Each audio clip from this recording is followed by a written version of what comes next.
Welcome to the 123rd episode of the Nerdom and Other Nonsense anime podcast. Today, we are covering shows that aired during the week 7 of the winter 2020 season. As always, we include timestamps in the description of the YouTube video and podcast feed if you only want to hear about one or two specific shows, since we spoil literally everything. My name is Kat, and I've been craving eggs all week. Oh no. Okay, that's going to be interesting.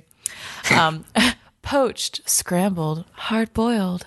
It doesn't matter as long as they are fresh.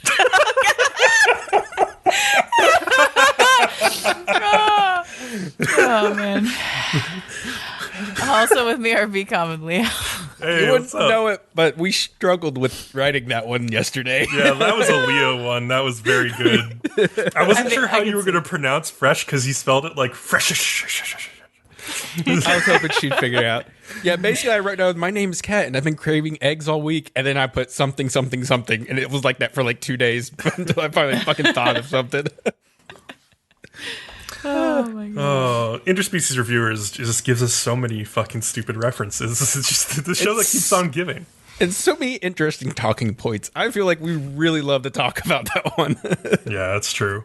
I mean, I hate to say it, but I did tell you guys so. It's like, no, we'll like this one. We'll talk about it a lot. And you guys are like, it's porn. And I'm like, no, I'm telling you, people will want to talk about it. Who was right? Oh, yeah. Well, I always knew people would want to talk about it, especially like after the whole nonsense that went on. But yeah, it was such a hot topic. I mean, come on. Yeah, I didn't think I would enjoy it as much as I am, though. So it's good. Yeah, it's good. It's fun. So Bcom, you watched a movie apparently? I did. I finally got around to watching Uncut Gems, which is the big movie that Adam Sandler got a lot of praise for, because it was like a serious Adam Sandler movie again, which he makes, every once in a while, and he's pretty darn good when he tries to be. And this was one of those. He plays like a Jewish guy in the Diamond District of New York City. I don't know why I was going to say the United City. The United City? The United States of New York City. And he is a gambling addict, and he has debt problems, and he owes to various people, and he keeps incurring more debt to try to pay off the big loan that he has, and he keeps gambling more money when he gets more loans to try and hit big just once so he can pay off like all his debts and just be a winner one day. And yeah, because of that, it's a really, really tense like roller coaster ride of a movie as things just continuously get worse and worse and worse for him. And the thing that was really interesting about the movie to me is how it took like non-professional actors and made good use of them. The one that's like obviously the biggest one is Kevin Garnett, like former NBA star. Used to play for the Boston Celtics. And in this movie, it's set in that time period when he was still playing for the Celtics. Like basically, Adam Sandler's character comes across this like really rare black opal, which he buys from this tribe of Jewish Africans in Ethiopia who found it in one of their mining caves. And so wait. Jewish Africans from Ethiopia. Yeah, apparently they're a thing according to this movie. I don't like. Okay. I haven't really looked into it beyond that, but that's like I don't know. Like that's how Adam Sandler's character was able to like make a connection with them, or at least that's how he presents it to Kevin Garnett. Who knows if he's lying about it? But yeah, like. He shows this thing off because it just like comes into his shop as soon as like Kevin Garnett comes in to like look for some jewelry, and Kevin Garnett like is like, I have to have this. But Adam Sandler's character is supposed to auction it off like a day later. He shouldn't be giving it away, but he does, and so he gives it to Kevin Garnett like for a couple days, and he's supposed to bring it back, and there's a whole bunch of bullshit with that. But yeah, Kevin Garnett, who's like not an actor, like is pretty decent in that role. He's also helped out because like Lakeith Stanfield is acting next to him as kind of like a go-between, and he was the guy who was so amazing in Get Out, like well, he's not the main character of Get Out, but he's like the guy who shows up at the party and like I don't know, he's crazy, and he's been in a bunch of other stuff too. Lakeith Stanfield's amazing, but And the other actor who people won't know as much, he's not an actor. He's a radio guy in New York City, sports radio guy, Mike Francesa, who's been on radio for like, I don't know, like 20 something years at least now, probably 30 years. He he like plays this sports bookie, which is like a small part, but he does it pretty well. I was like super surprised because like Mike Francesa is kind of like a meme around the New York area for his sports takes, and like just to see him in the movie like playing like a real role, like as a sports bookie, it really fit him well, and I really enjoyed that. But yeah, Adam Sandler is definitely like the thing to see this movie for. Like the way he plays that character is really authentic, I think. Did you watch it on any streaming service? I or like anything? rented it on Google Play because like it's not technically streaming on any like free or like, you know, subscription service yet. So I just rented it, which was like a couple bucks, and it was fine. It looked good. The music for that movie is really weird and like surrealistic too. That was one thing I definitely thought stood out. Really? Yeah. It's just, you would notice it has like a lot of like synths. Like sometimes like during the movie I was thinking that the soundtrack kind of sounded like the original Blade Runner, which was just weird, but it's the same kind of like synthetic chord. But yeah, really good movie. You guys should check it out. Okay. I've definitely heard of it. I've never watched it. But. I've seen a trailer for it, yeah. Definitely something I'll eventually check out. But yeah, for sure. Yeah.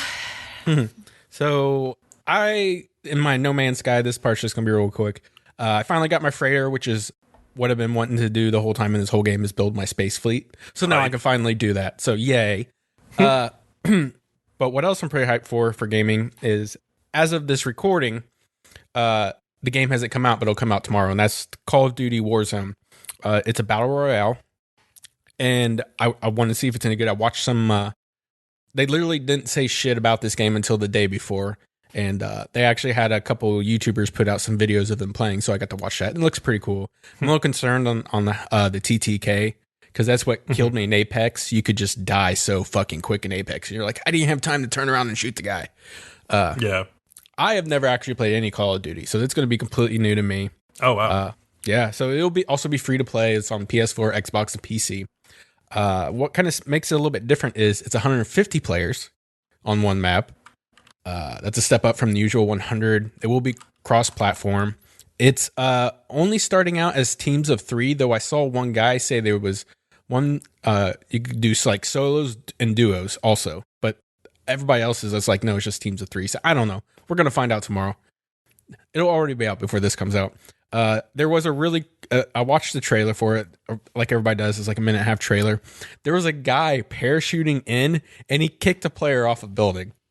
That was badass. That's pretty fun. And then I saw somebody else driving a helicopter, and they clipped a guy with their blades and chopped him up. Oh my god.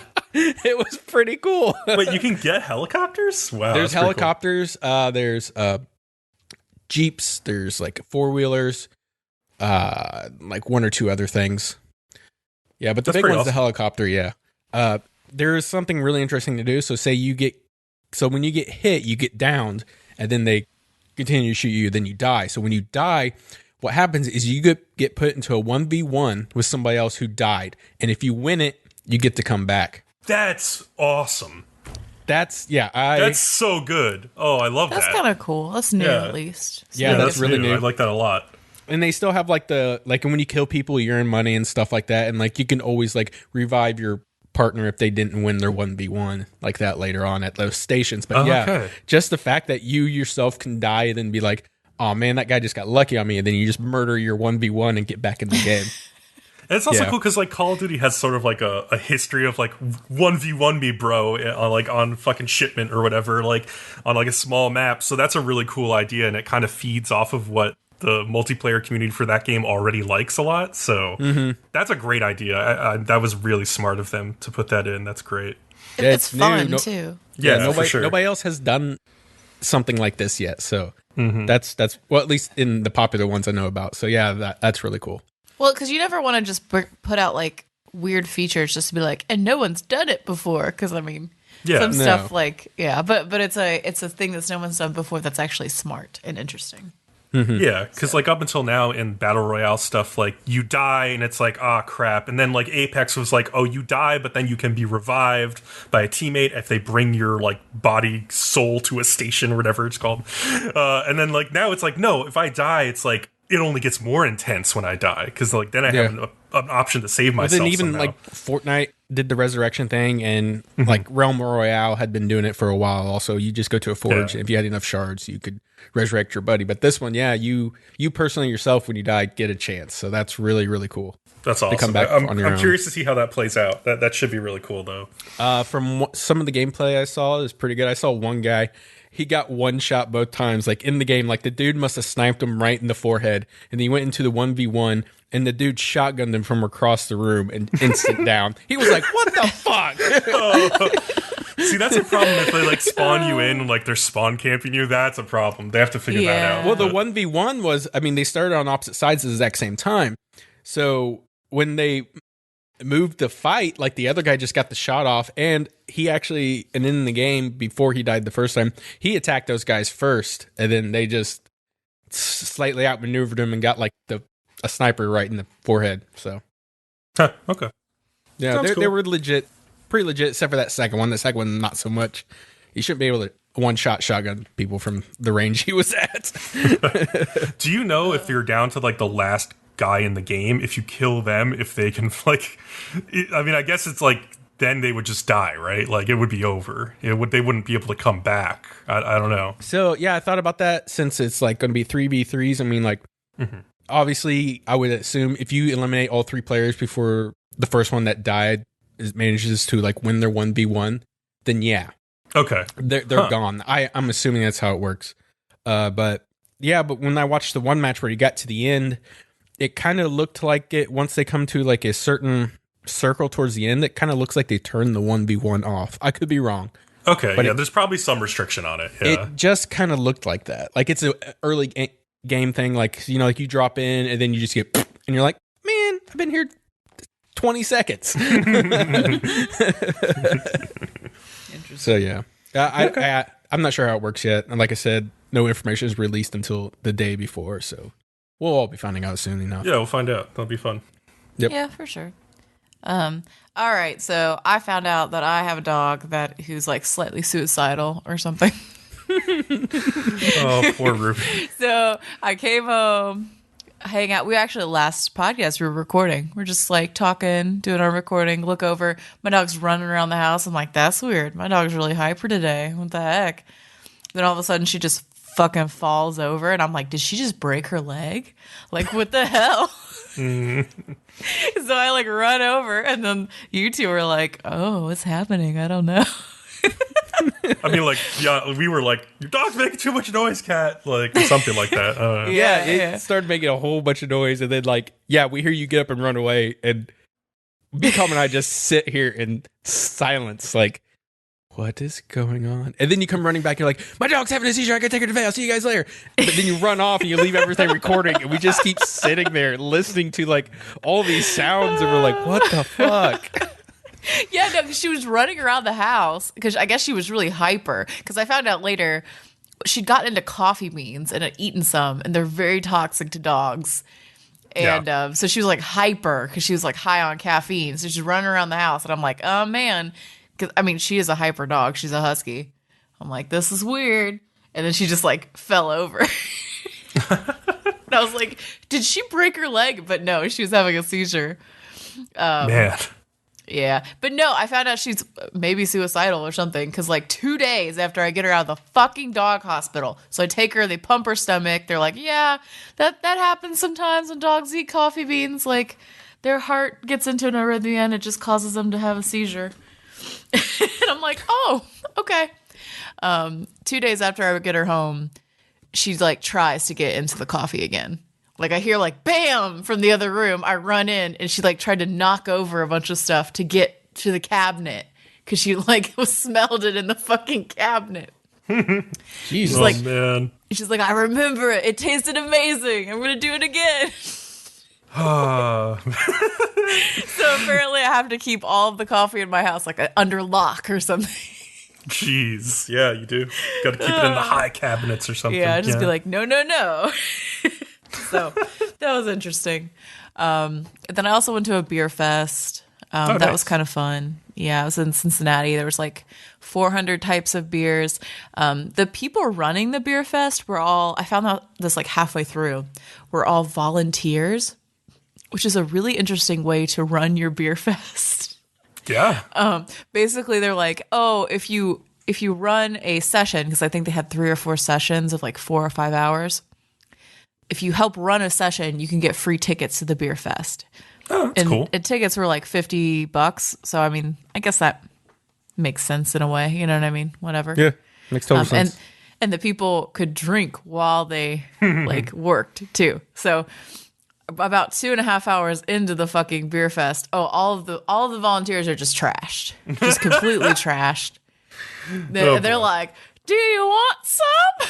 Here, have a sample. They're like pouring it. More, honey. They're like pouring it and it's like sloshing. It also like they started out with tickets because you're only supposed to get like 25 samples. And by the end, like not even by the end, the entire time, I never had one person ask me for a ticket. They were just pretty much like unlimited beer. I almost wonder if like there's a law that is like you can only give people this much, like you can't have unlimited beer. And so they just made these ticket rules. No, if you're of age, I think you're good to go. Oh, I don't know, but like I just don't even know why they bothered with the tickets because no one was checking any. I know bars have the right to cut people off, but that's it. But no, there were just some trash people in there. It was fun. It was interesting. It was an interesting environment. It's always kind of fun to people watch when you're around a lot of people who are just like even more drunk than usual, like even more than a bar. Was there any type of beer you had or anything that stood out to you or any food you had that stood out? Ooh, there were a few sours that I really liked. Mm-hmm. There's a brewery called Wild Ohio that I really wanted to try because they had something called tea beer. Oh, which that's sounded really interesting to me. But they were sold out like every time I went by. They'd get like a new crate of beer and then they'd be like, oh, we sold out already.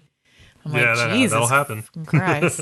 So apparently they're really popular. I don't know. I'm going to try and find them nearby or something. That's interesting. Yeah. So that. All right. Mm-hmm. All right, we're done talking about beer. Let's move on to some anime. I'll lead it off with everybody's favorite show, Chihayafuru Season 3. Woo! You're so happy. That's the sad part too. Is you're like, you just hear the excitement in his voice. He's just like, Chihayafuru, and we're just like, ugh. Everybody loves this show around here. It's a fan favorite. Sure. People are cheering. You can't hear them, but they're there. They're cheering. Episode 19. Bring it Now life. he's hearing voices, Cat. Fuck. Yeah, he's getting a little. I'm just kidding. The stadiums are all empty because of coronavirus. Something there's nobody here. Oh shit! Do you hear that fucking Italy just like canceled the soccer season, or postponed it? They like, just locked down their whole bad? country, dude. Yeah, they just I think they're canceled just sort everything. of like, shit, what else can we do? I don't know. Oh my god. We already locked down like a fourth of the country. What else can we do? It's not that big of a deal. The media's just blowing it out of proportion, for fuck's sake. I mean, it's in between like what some people are saying and like the people who are panicking. It's like it's a big deal, but it's not as crazy as some people would make it More out people to be. die from influenza. I'd agree with That's not Bcom. true. It's like it's in between. So like, okay. Like percentage-wise, that's not true. Percentage-wise, more people die from corona. I think it's like hovering around 2 to 3% of people die who get coronavirus, right? Mm-hmm. Which is not that's not scary if you think about it. Like you have a 2% chance of dying. Whoop-de-doo. But the flu has like a 0.3%. No, it's less than 1%. Lower than 1%. Yeah, it's like 0.2 or 0.3% of people who get the regular flu die. So like if you think about it in that way, it's a lot higher. But then really it's just like an extra severe flu. So like essentially most people who get it are not gonna. Yeah, it's like people who have like an immunodeficiency or elderly people or very almost small all deaths. kids. Almost all deaths they have an underlying health issue already. Yeah. So like Yeah, well, I mean, I can see myself getting it and getting really sick because I have asthma. But Like in general, most people will be fine. And I don't know. Like I've heard that they think a lot of the reason that it's spreading the way it is because some people catch it and they don't have any symptoms at all. Mm-hmm. And like then they're just spreading it and they don't know. It can also sometimes have a long incubation period, like 2 weeks. Exactly. So people go around for 2 weeks having no idea that they have it. Yeah, I've heard that too. But yeah, they found like basically typhoid Marys, kind of like people who just have it but they don't have symptoms, which is kind of fascinating too if you think about it. Like, so I might call this like the coronavirus segment. Yeah, I know. We're like coronavirus. So 2019, 16,000 people died from the flu. Well, no, I'm saying like more people will die from the flu like over time, but like percentage wise, coronavirus will kill more people than the flu does, technically. Yes, that's a good way to put it. People that have contracted it? Like people who contract it, percentage wise, more will likely die from coronavirus. Yeah, like not as many people contract the coronavirus yet as they have contracted influenza, basically. Yes, that's a great way to put it. Yeah. But let's hope that more people don't die. Let's hope that people get on top of this and do like common sense things like washing their hands, don't touch their face and stuff like that. But it's crazy to think that even like 0.3% of people who get the flu die. Yeah, it's crazy in this day and age. Yeah, I know. Like I'm just like, really? That many? Yeah. But you know what won't kill you? Chihayafuru 3. We've lowered the bar. Like, I don't know. I feel like I lose minutes of my life every time we do this. Oh, I know, Leo. Episode 19. All right, so Suo's family finally figured out like how to watch the stream of him playing on Nico Nico, and they tune in to find a professional reader who's been in the series before, Yamashiro, talking about how Suo came to her when he was younger and insisted to record her reading of the 100 poems, and she wasn't sure like what was really driving him at the time. So she asked him, "What makes you so interested in karate?" And he just replied simply, "I really wanted to make something of myself, and I could do it like through playing this game." And so we learn why he wants to make something for himself in the flashback about him. As a kid, he was basically taken away because he had deadbeat parents and put into a group home with other kids. And his like aunts, or like his divorced family's aunt, Yukiko, took on the role of like caretaker for him, basically, and they grew really, really close. But she also had the illness where her field of vision shrank over time, eventually leading to her becoming blind.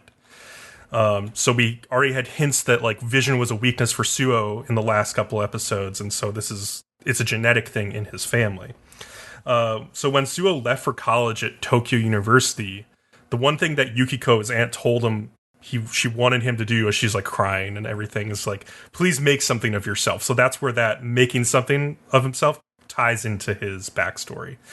It was funny, at Tokyo U, he got lured into the karate club because particularly a cute girl was like handing out flyers, and he's like, my bride, which, you know, that fits his personality very well.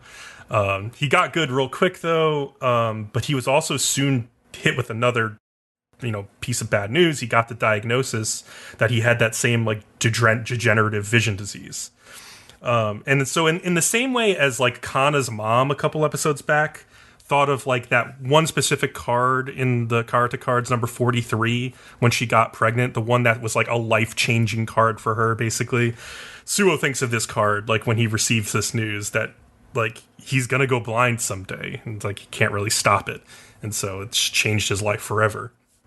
And so when it finally comes back to the match where Suo is playing against Dr. Harada, I thought it was fitting that like the first card he takes after this flashback is the one about water that's being parted by jagged rocks in the river, but that how even though it's parted by jagged rocks, it inevitably comes back together as it goes further down, meaning that like you can overcome these obstacles in your life. And so it's it's the show just using the imagery of the cards again to show that like Suo is battling against what's coming down the road no matter what.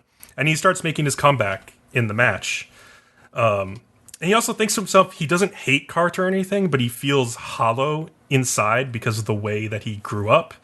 And the knowledge of his impending disability has also made him feel kind of hollow and empty inside. But to make up for that, he kind of feeds off the passion of others around him to push forward. And Harada is showing so much passion in this game. Like, he's so determined not to lose that he's fighting tooth and nail, and Suo is feeding off of him.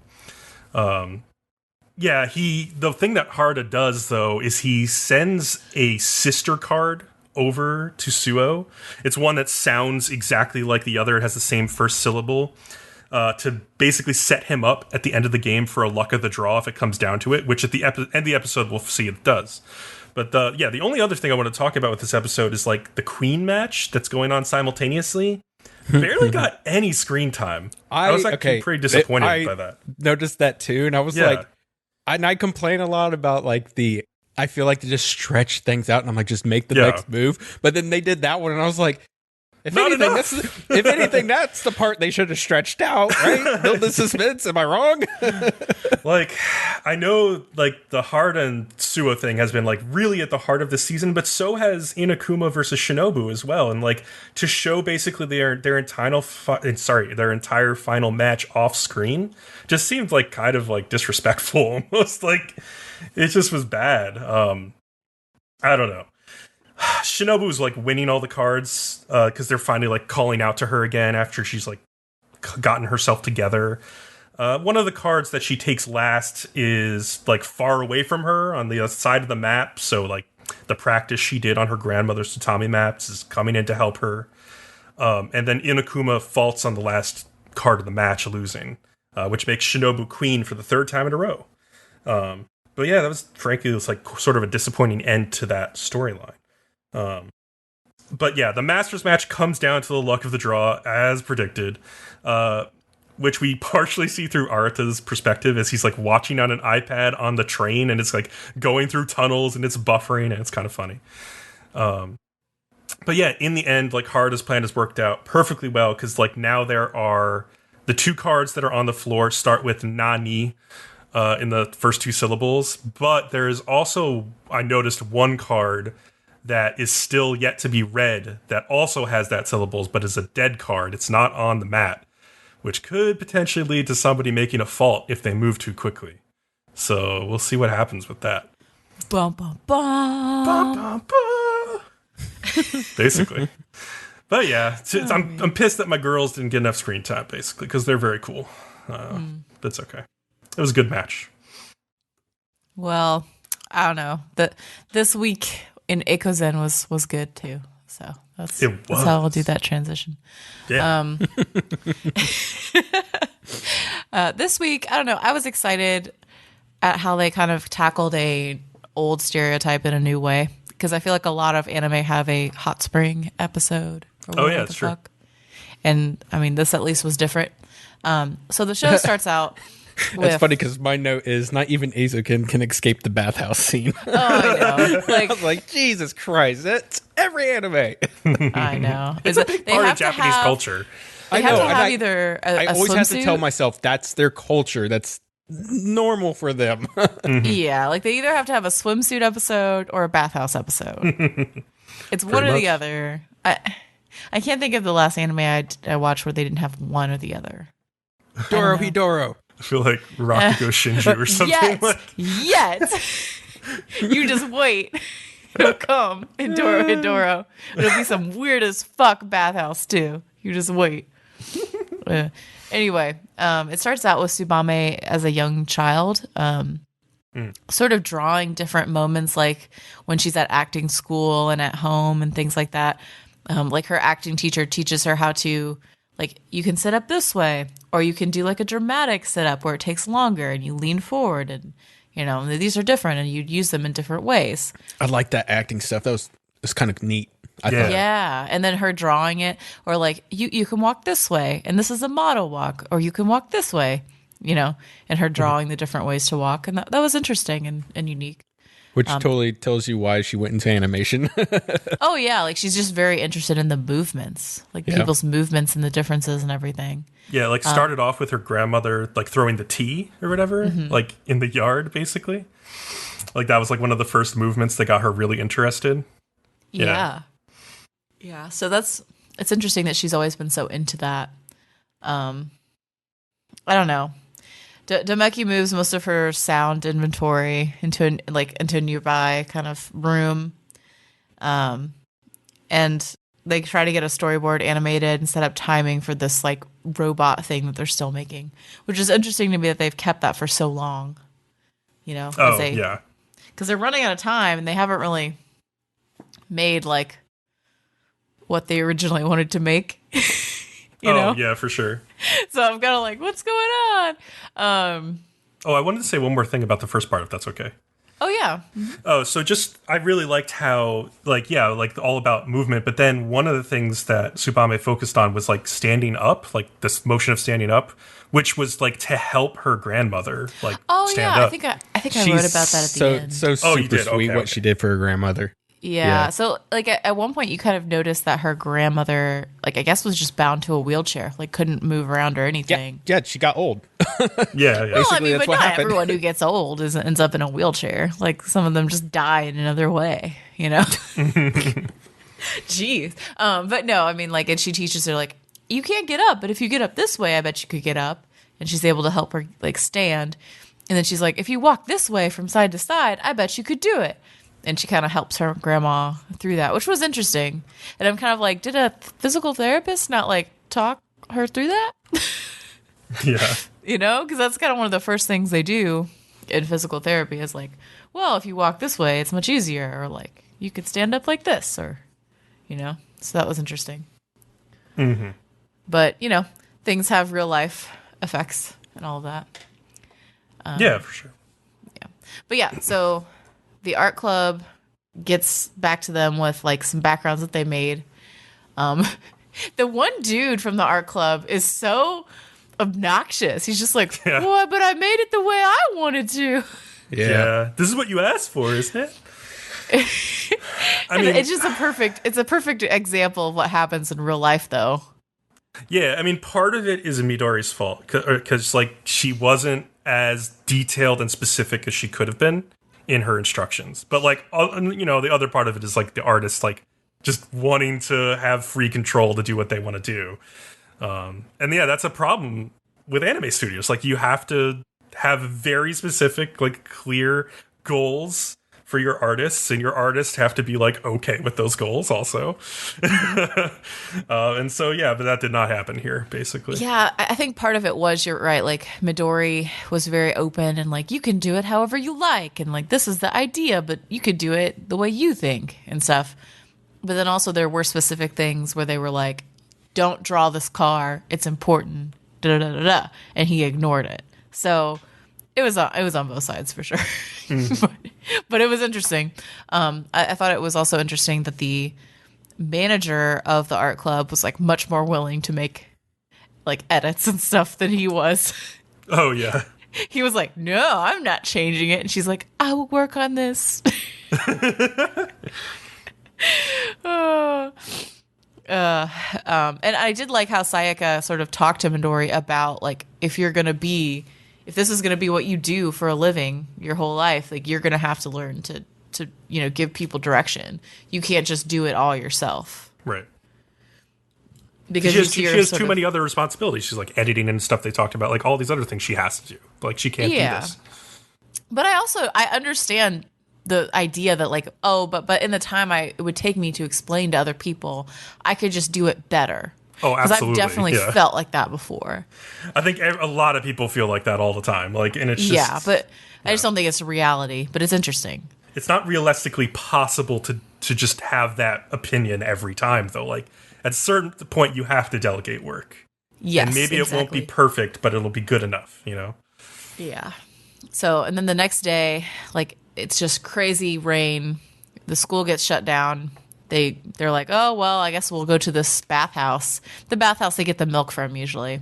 Mm-hmm. They have like a little aside where Tsubame talks to her about like her family and Midori's family, and how Midori's mom and dad are like cool as long as they know where she is. But like Tsubame's family is cool too, but they just had this one issue with her wanting to do animation. And I'm sort of like, why are we not getting anything on Sayaka's family? Is Sayaka Yeah, it's not weird. important? I really want to know more about Sayaka. I'm dying for the Sayaka backstory episode. Like, please. I know. I'm just like, but you didn't talk about her family at all. They head to the restaurant inside the hot spring, and they eat some crawfish. And I actually think they catch it themselves, which was also interesting. Yeah, you can eat as much as you can catch. Yeah, they don't eat the batch that they caught, I guess, specifically. Like, they ate somebody else's batch from an earlier, because, like, they put them in a tank and let them, like, get the crap out of them or something. Like, and then... Well, crawfish are really dirty, and they kind of absorb a lot of, like, dirt and sand from the bottom of wherever you get them out of. Mm-hmm. So that made a lot of sense to me. They're pretty filthy. Like, you wouldn't want to eat them right after you catch them. So, I mean, they're yummy, but they're also a little gross. They're like, I don't know, they're all right, but they're like not worth the work for like the amount of meat you get out of them, in my opinion. They're small. Yeah, they're little. They're itty bitty. Yeah. The next day, Tsubame gets frustrated that the robot's chainsaw isn't like flashy enough. Mm-hmm. And Sayaka kind of tells her like, well, why don't we try adding the like sound to it? Yeah. And see how that will go, because I guess that's a thing like animation otaku do, like they take away the sound so they can judge the animation better or something. And I'm like, that's interesting. Yeah, if you go to the website like Sakuga Buru, all of the videos are without sound, so you can just specifically focus on the animation. Huh. Yep. Yeah. Bcom says as he's like, oh, I'm not an animation otaku or anything. Yep. But I am. But Tsubame is very insistent, like, no, I want to animate it perfectly. And I'm just like, you're a little bit too much of an animation otaku.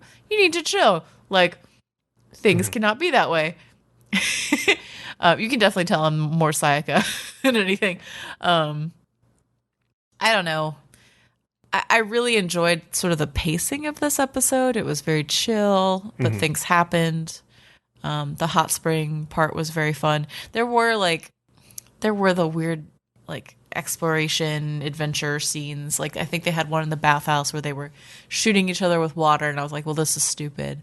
But it wasn't as crazy as before. So I was like, okay, I can deal with this.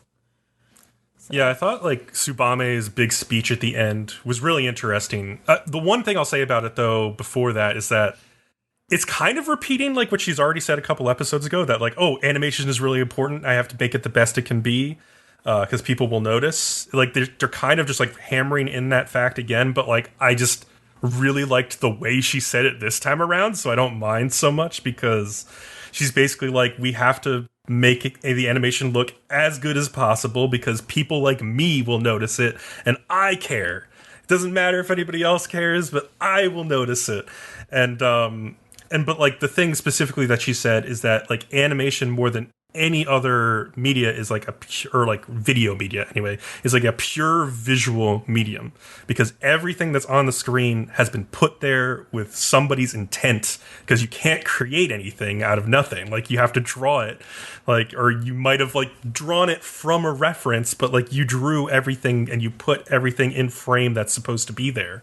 So like even more so than like when you're shooting a film, like where, yeah, you will decorate the set, you will find locations, you will frame it exactly how you want to, but there's still things in the frame that you didn't put there. Like a tree grew a certain way a tree grows.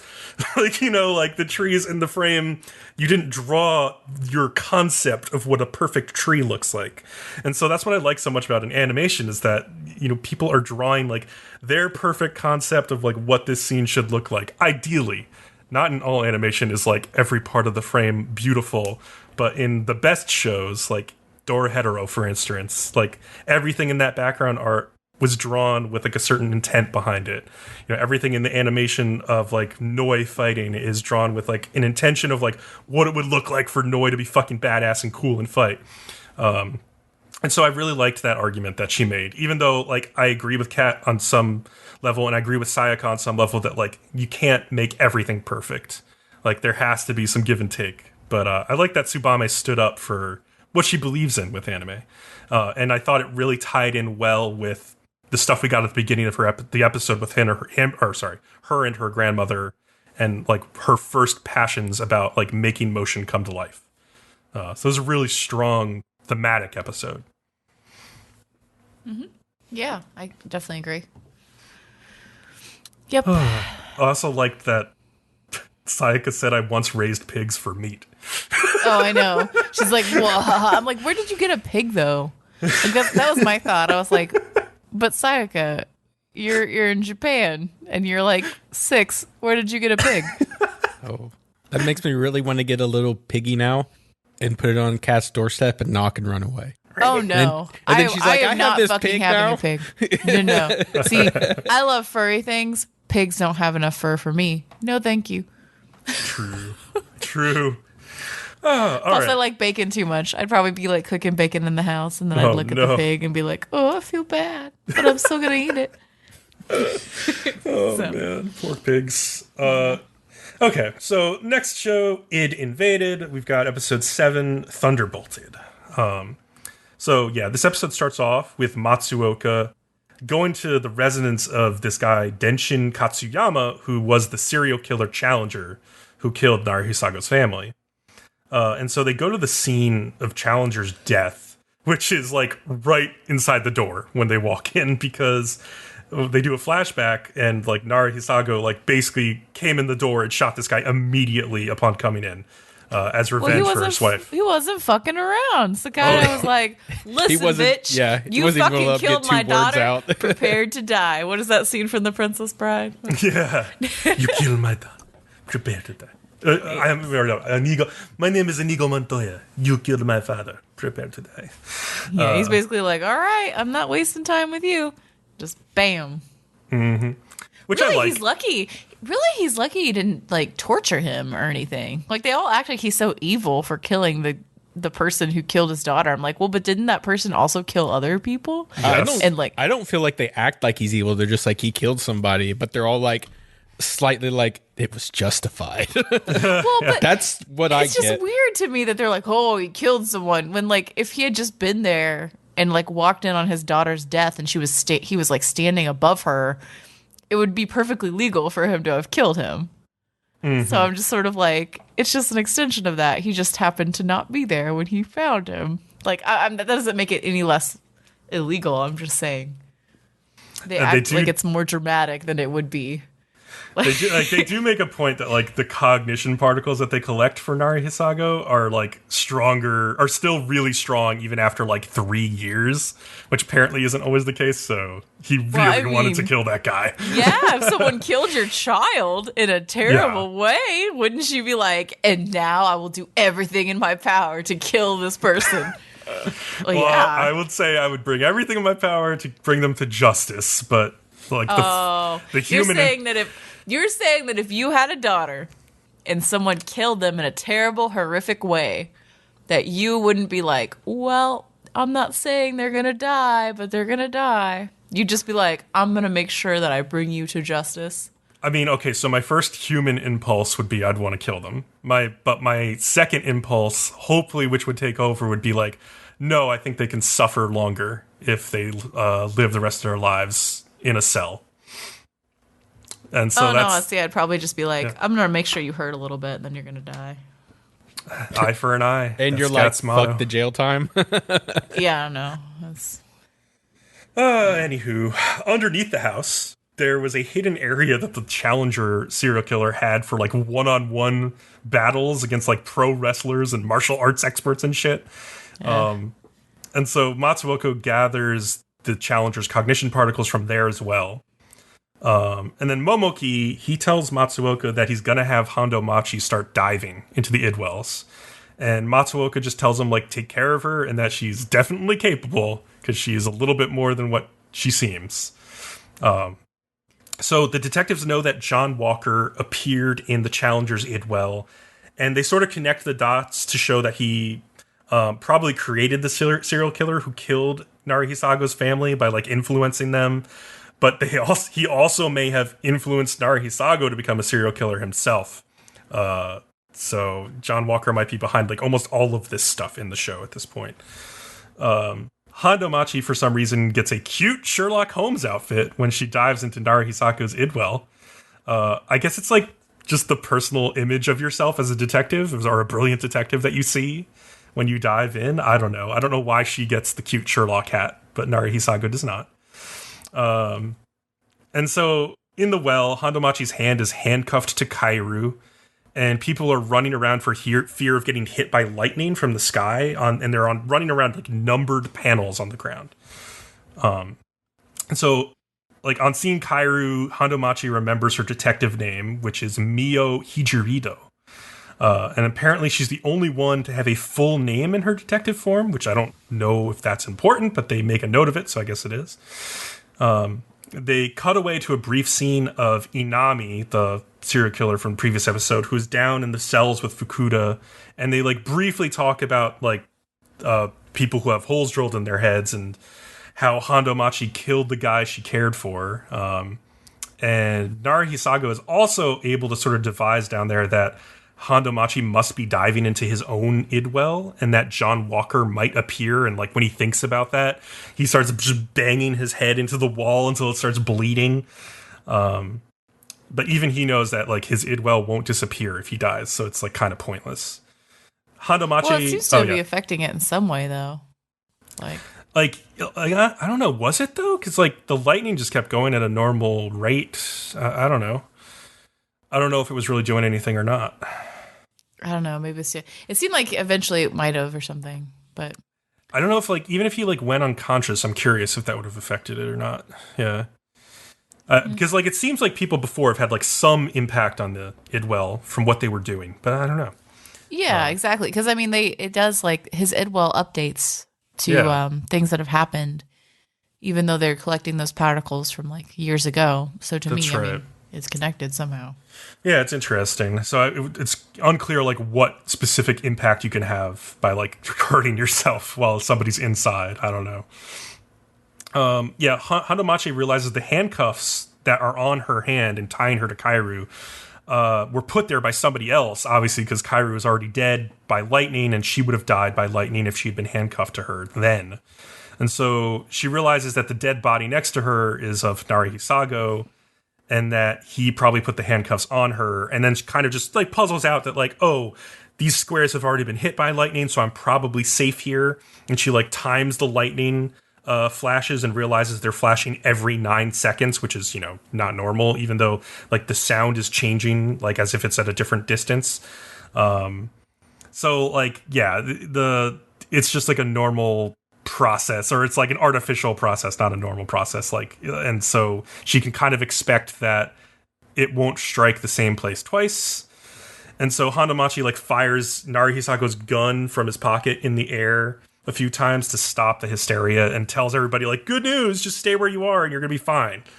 And she like takes like 9 seconds to like run to a square where Narahisago's wife and daughter are, and they basically ask her like what to do about the people who are being hit by lightning like far off in the distance, who don't know like this rule basically.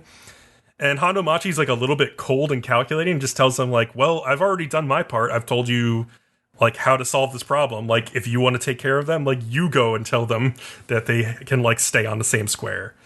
And it was interesting, like Narahisago's daughter's like, you know, she's right, Mom. We should help. So yeah, next things get a little bit weird, like Kat was talking about, and Hondomachi finds a cockpit inside of Narahisago's idwell, and it like, yeah, the people like from Kuro are like kind of freaking out because they're like, wait, so why is that in his idwell? This doesn't make sense. Like it updated somehow, even though the cognition particles were from 3 years ago. So yeah, it continuously updates no matter what. The cockpit leads to the idwell of somebody named Kiki Asukai, who was the Challenger's last victim, who Momoki remembers rescuing at some point. And he starts to think it's bad that Hondomachi might go into their idwell, and is about to try to extract her when Kuro gets raided by investigators, like right then.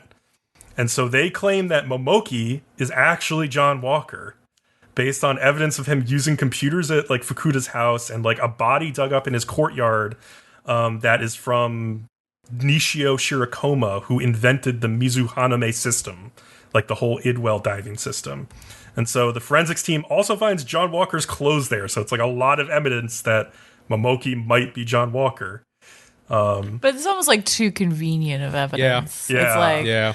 It's like, oh, look at all this stuff we conveniently found in his house. Like, I mean, yeah, it almost looks like a setup. I agree. I didn't really buy it either. Like all of the clothes like laid there like perfectly, and like the bodies like right in the middle of the courtyard. And I don't know, maybe Momoki knows more than he's letting on, but maybe he's also just been set up by someone. Especially since like the inspectors know that like since last episode somebody might be, or John Walker might be among them. So maybe the one who is him did this to throw them off. So yeah. Meanwhile, they figure out, this was the part of the episode that I was like, wait, what?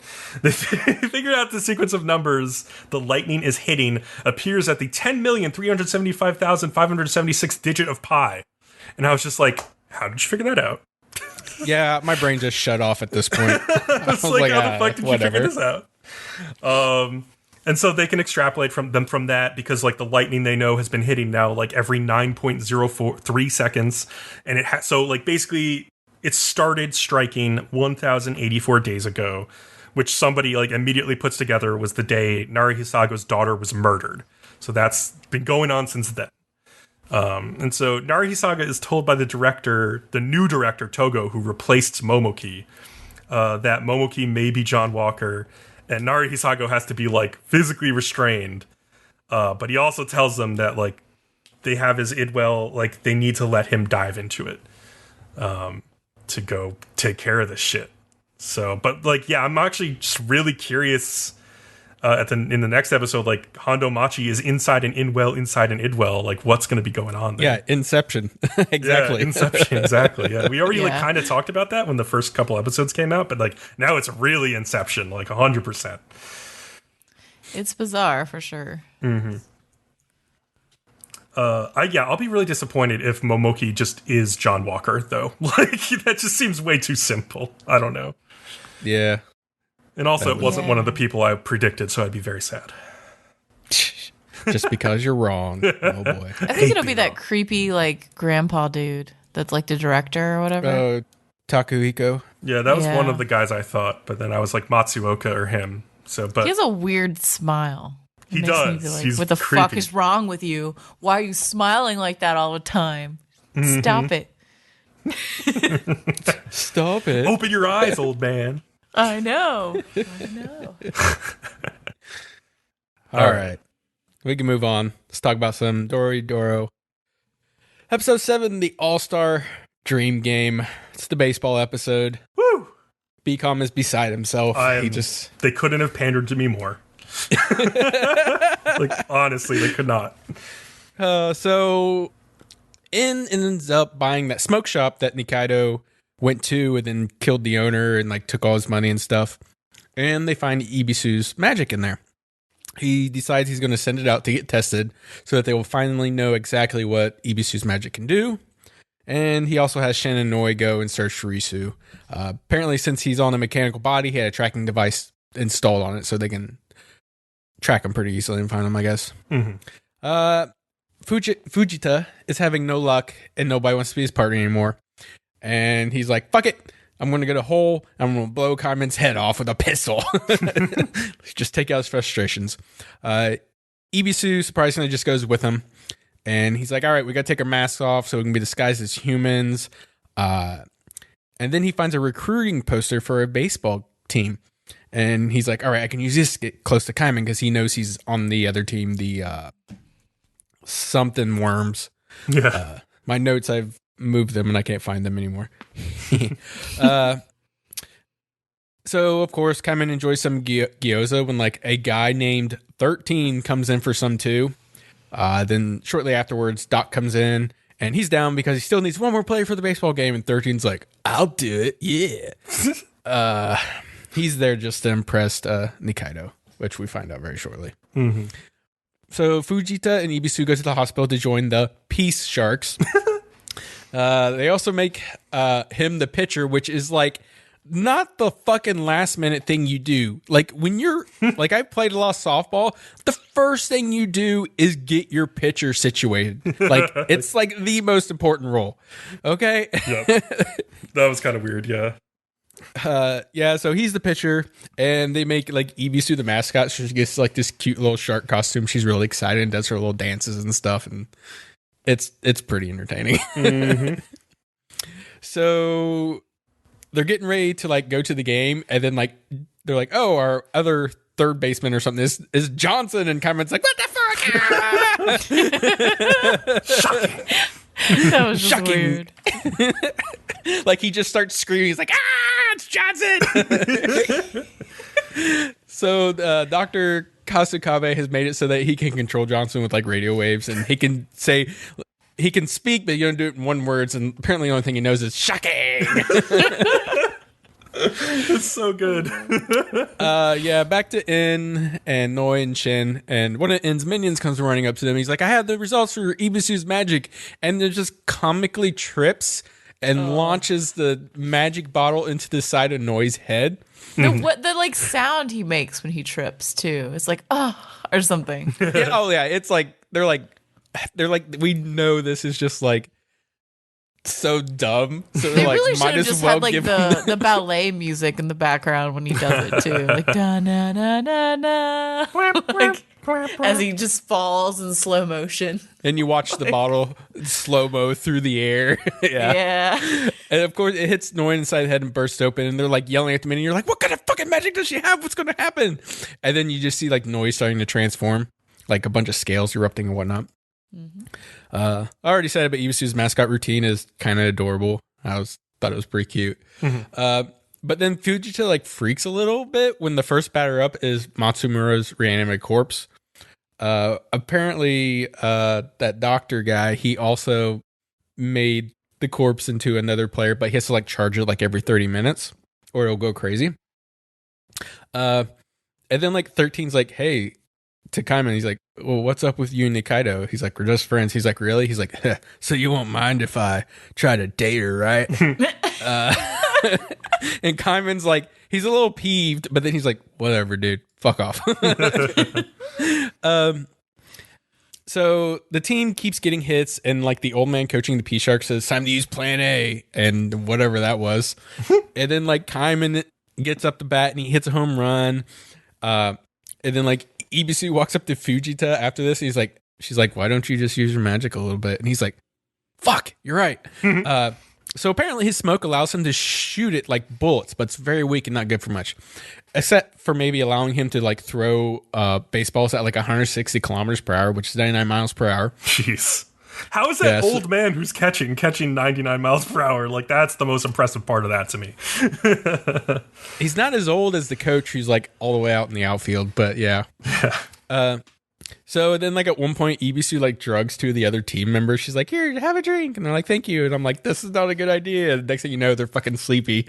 And then like they have Johnson steal from first base all the way to third, and like everybody's like freaked out by him, so they're like, and they just like run by. It's kind of funny. And then like partway through, Fujita is like, you know what? I have to get Matsumura back. Fuck shooting Kaiman. My new priority is getting Matsumura the fuck out of here. Nikaido is also an amazing pitcher herself, and between her and Kaiman, they basically just get all three batters out. And I used to play catcher mostly. Yeah, when you get those outs as catcher from the foul balls, it feels really good. And Fujita hates like Nikaido because she's a magic user and she's up next to bat. So he just like tries to hit her with the ball the first time. And then on the second throw, she's like, fuck this, dodges it, and then just like launches out into the field where the P-Sharks coach tries to catch it, and it like goes through the mitt, hits him in the face. And That's pretty awesome. The way she swung it was like a police baton to like the baseball bat. Like she didn't swing it like a baseball bat. She swung it like overhead, didn't she? Yeah, it was like perfectly overhead. Like it was like, what the fuck? This is so ridiculous. But Fujita uses this momentary distraction. Everybody runs to the coach to grab Matsumura and get him through the door. They arrive in En's mansion, and we're pretty much aware Noi's gone on a rampage because the place is like bloodied up and damaged and everything like that. And then like Ibisu, she's like, it's like she's reacting to her own magic. It starts like giving her a headache. She's like, wow, it hurts. And then it cuts to like Shin, and he manages to stop Noi, but he gets heavily like injured in the process. And then En has Shin carry Noi to a secret elevator he has that leads to a secret room where he keeps a man that can dispel magic. He's super fucking weird. The weird fuzzy head thing. I was like, oh, what's this? Yeah, that guy's name is Chota. And like he has to like basically make it like the one guy who made the dolls. He has to use ingredients, and like one of the ingredients he needs is like a piece of the person's entrails that's precious to Noi. Oh, and, I know. And ends like, well, it's either you or me, and you're the one who's already got the guts spilled out. So, so they use like a piece of his intestine, and then they're like, also you have to think of the most precious memory while we dispel this magic you had with her, and he's like, man, I think it's when we first were partners and we got super wasted and drove off a fucking cliff. And it's just a screenshot of them like flying through the air off a cliff. And they're like, ah! It's good. Yeah, I can see that. Yeah. It's also been like 30 minutes since Matsumura has been charged with electricity. So he starts like going crazy and he ends up grabbing Ibisu, who then finally releases her magic and turns into a giant lizard and then just kills Matsumura. And then she turns back into herself and she has his head. And Fujita's like, wait, don't. And she's like, and just crushes it. And she's like, oops. She also remembers what the person in Kaiman's mouth said, but they don't say what she heard this episode. That's the next episode. Yeah, so yeah, it's interesting we finally find out like who turned Kaimon at least. They keep like unraveling this mystery so slow, but it's pretty fun to keep watching. I loved fucking Ebisu's shark cheer dance. Like that was fucking awesomely animated. It was so cute. A little GIF of that for the Discord. We could, yeah. Why not? Yeah, I could make that. That would be amazing. I'll work on that for sure. And then like when Nikaido is hitting, I just noticed like she's right-handed, right? But so okay, when she's coming into her batting stance, like she raises up the bat like straight in front of her, and like her arm is outstretched and she adjusts her sleeve a little bit. That's 100% homage to Ichiro Suzuki's batting stance, which I thought was really cool. Even though he's left-handed, he just does it with the other arm. And so that was cool how they animated that. And in general, I really just enjoyed the animation of the baseball game. I know it's like they're like CGI rigged characters, but they're doing some like magic to make it seem like 2D animated almost in the way that it looks. And there are very few baseball anime that just have like straight up human looking characters in the show, like, you know, like human proportioned bodies. Like if you think about like Major, that's like maybe one of the closest ones, but like a lot of the stuff like Cross Game and like Touch and like older baseball anime, it's like kind of like fat, squat, like blobby characters, you know? And instead of like very realistic looking like human beings who would be playing baseball, like, so it was really cool to see that animated. Yeah, you're right. Johnson looked really realistic. Yeah, Johnson was not exactly what I was going for, but Johnson was a fucking slugger though. Holy shit. I also just really loved the never-ending pit between second and third base.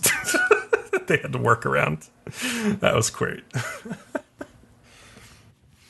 It was interesting for sure. And then like the zombie just gets stuck in it and they're like, no! It starts sinking. Yeah. I'm just like, and this is why the fucking pit exists for this moment. All right. That's fine.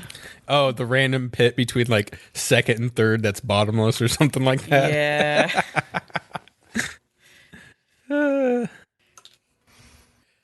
Yep. I love this show. Yeah. I think it's weird and random, and this entire episode was weird and random. But you know, that's interesting. I'm sorry. The opening song is starting to grow on me slowly but surely. Oh yeah, for sure. It's great. Oh, I've loved it since the moment I heard it. I will say the only part I don't like of that song is a very personal problem. It's like when she starts chopping up the meat like crazy.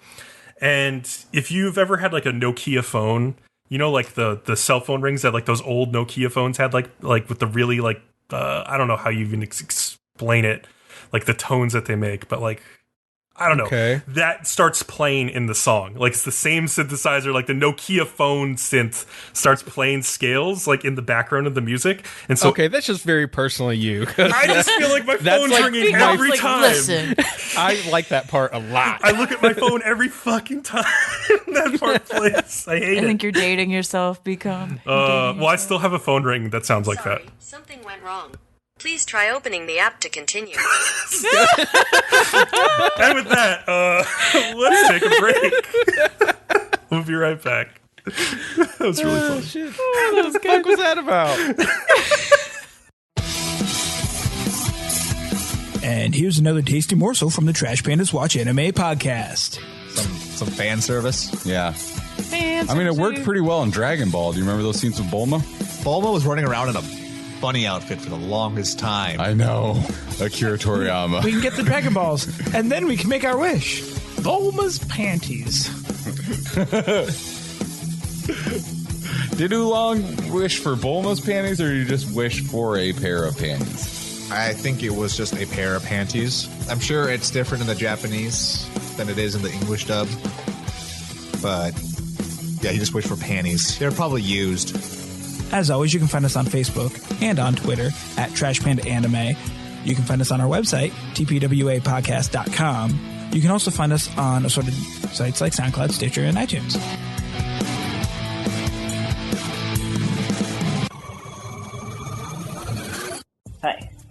Hey, do you like wrestling? Whether it be in a bar, an arena, some weird place in Asia, or in a stadium? Or the occasional penisplex? Well, if any of these things might tickle your fancy, anywhere in between from penises to wrestling, you can come and check out our podcast. Our podcast name is Smack It Down. We talk all things WWE, New Japan, anything else in between. I'm Jay Silver. I'm Corey Gold. And we look forward to you joining us. Happy Rusev Day. Happy Rusev Day indeed. And we're back. And we've got Seton Academy. We just did not talk more about coronavirus. I swear that didn't just happen. Oh my god. So much fucking talk about coronavirus. Good news is Honey Badger don't care about the coronavirus. Episode 7. This is Seton Academy, by the way. Episode 7, The Wild Habits of a Troubled Animal. Yena is struggling this episode because she wants to be more female-like. And she wishes she had somebody she could model off of. In steps Hitomi, who is just like the epitome of a super female. And this is so funny because as I wrote this, as you guys would know, we assumed that one episode, those were skunks. Yeah.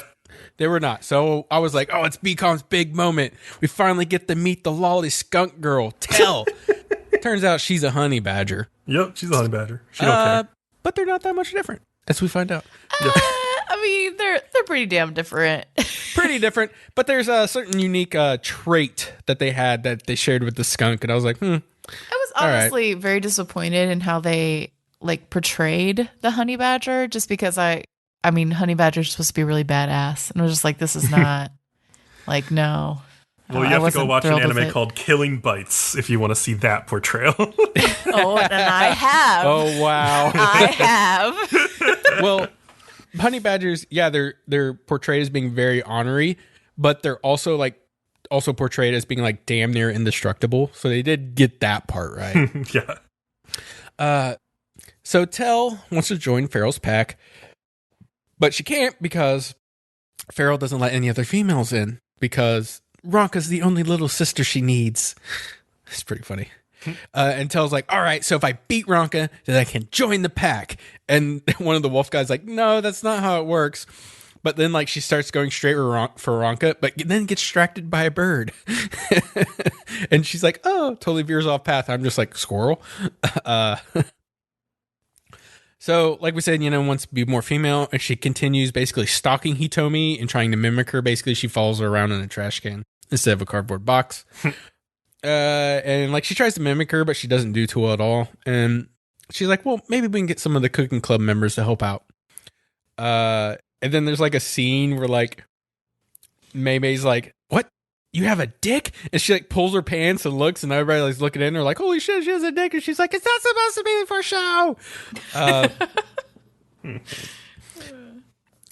So they take Yena, they try to make Yena look and act like Hitomi, and it goes totally sideways. So they're like, all right, let's reverse this and make Hitomi look and act like Yena. And all it does is just make her super sexy. And even all the girls get nosebleeds and shit. They're like, what the fuck happened?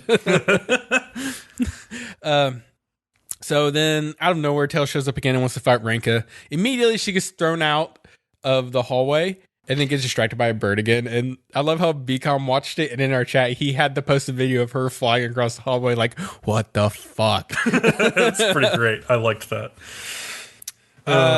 According to the show, honey badgers follow these birds because they will lead them to honey. Which is untrue. It's untrue, but it's a common misconception. Yeah, it's like a common, like, it must be like the same thing with the fucking koala grip strength. It's like an urban legend kind of thing. But apparently the birds will lead humans to honey. Oh, really? Yeah, I dug deeper and they're like, that's the only case of the birds actually leading any other species was humans to honey. I don't know what that's about, but... Well, good news, Leo. This honey badger is like part human, I guess. So the show is right. Yeah. So after a lot of hard work, Hitomi manages to get Yena to look and act like a female, and like everybody's impressed until she has to regurgitate the bone she ate because she eats the bones, but apparently hyenas can only digest the bone marrow, so they puke it back up. And Jen's like, "That's the most unfemale thing I've ever seen. You can't do that." It's funny because she's just like, bleh. It's just like this grayed out blob. Yeah. And maybe he's like, how about you just be a tomboy? How about that? Then Tell shows up again and immediately gets picked up by like the lions that have been like terrorizing everybody every episode. They're like the cliche, we need a bad guy for like 3 minutes in this show. That's who these guys are. And they're like, well, we'll use Tell as a hostage. And, you know, so that we could beat up Yena or whatnot. And Jen's like, how about you just be a male about it and just beat the shit out of Tell anyways? And like they start to do it, but you can tell they're struggling because she's not like reacting to it at all. And like we said, Jen, of course, knows that Honey Badger's coats are too tough for lions to be able to hurt her. And then Yena just immediately goes back to recognizing herself as a male and she like beats the shit out of the lion. So yay for her. She's understands her gender. Yeah, I kind of like... So I wasn't sure where that was going to go at the beginning of the episode, but then I was like, all right, she basically thought that becoming female meant taking on these like stereotypical female gender roles. And so she tried to do that. And then she realized that like really she feels more comfortable gendered as a man. So like even though her sex is female, her gender is male. And so it's like a good allegory for that. And out of so many anime shows, I was not expecting Seton Academy to actually handle that like decently. Yeah. It was like a good way to explain where that difference lies. Yeah. Yena also tells Tell that if she can beat her, she can then challenge Ranka. And apparently honey badgers can also do the spray thing like skunks. So I was like, all right, she's still kind of a skunk in the end. She spins her fucking tail around like a propeller though to like oh, it was ridiculous. So she's like spraying it on Yena, but then the wind shifts and it hits Jin and Ranka. Oh yeah, then they're just done. Like just fall to the ground writhing, and then they do the ding and they're just like dead. God. And then like Farrell shows up and she's like, how dare you do that to my little sister, and like slams Tell into the ground. And then Tell's like, she gets up and she's fine, but she's like, holy shit, that's what pain is? Oh my god, that's amazing. She literally says like sugoi. And then she's like thanking Ranka for being able to finally join Farrell's pack, and Farrell's like, she's not in my fucking pack. But then Ranka's like, big sister, I'm so happy that you allowed another species to join your pack. And Farrell, of course, is just like, oh, if you're happy, then cool, she's in the pack now, yay. And all their tails are like wagging at 100 miles an hour. Oh, it's what the fucking ever. Anyways, a little after credits. Hell yeah. The Impala is with her other Impala, who's like the captain or something, and then like they get surrounded with some boars, and he's like, fuck it, I'm out of here, and like leaves her. But then King shows up. This is like in the hentai where the ugly bastards come in and like they shoo the boyfriend away, and it's about to go down. So King shows up, he saves the day, and Impala's like, I lied about wanting to focus on track because I was actually starting to get afraid of how I was starting to feel like King. Fuck you, King. And then like I have a moment embrace, and King accidentally kind of gets a little into it and takes a little too far, and Impala has to like mule kick him, and she like calls him a jerk, and he loses all his hair again. Oh, that just keeps happening. Their whole stupid side story is like continues to be one of my favorite parts of this show, honestly. Like it's just hilarious. It's like a mini episode. Yeah. Little shorts. I like it. Oh man. What do you think, Kat? Anything you liked about this episode? I just was disappointed in the honey badger thing in general. Like I kept wanting more for it, and it just was like no, and I would be sad. I liked the part at the very end with the impala. Yeah, and that was cute. I was like, all right, that's something, I guess. So, yeah, I know. Yeah, I can identify with the honey badger thing, but like when she was like, Sugoi, this is the first time I felt pain, I definitely laughed pretty hard. I really liked that. Oh god. I also really liked how she just ate her bones so delicately when she was trying to pretend to be a girl. Like, oh, let me just very carefully like eat these. So I'm like, oh my god, it's bones. Like she's like nibbling, taking little nibble bites, and then like putting a hand on her left cheek, like oh, and they're like, oh, it's so feminine. Oh god. All right, let's move on to the next show. BOFURI. I don't want to get hurt, so I'll max out my defense. Episode 7, Defense and Upgrades. So it was pretty cute how this episode started out with Maple helping Mei and Yui grind levels by like XP farming a boss, which was pretty relatable. Of course, they acknowledge this is really boring, so they figure out a way to speed things up, make it more interesting. They said like speed run it. And Mabel gives the girls like poison resist potions and then uses her venom capsule thing to like just roll all of them through all of the mobs and straight to the boss. The only problem is they're like really dizzy when they get out of the freaking ball. Dude, I saw this and I was just like, fucking good old XP farming, man. Yeah, exactly. Good night. So they just keep repeating that process until Mei and Yui like reach level 20 and they go back to the guild house. And they were able to finish their last run in less than 2.5 minutes, which grants the Hammer Girls 2 skills. They have the skill Conqueror, which doubles their strength. Oh god. And Destroyer, which allows them to wield 2-handed weapons, like hammers, in one hand, so now they can dual wield hammers. Holy shit. Oh, God. And it's like, so to reward them for this, like, like the crafter gives them crystal hammers. So they each have 2 crystal hammers that like add 25 to the strength. And it said something like increases the size of their targets, like, which I guess makes them easier to hit. I think it increased the size of the hammer. Oh, it could be that then. Okay. I think that's what it was. Yeah. Yeah. Sally then takes them out to teach them how to like evade attacks, because that's like a good idea even with their low agility, and so they're just getting better and better.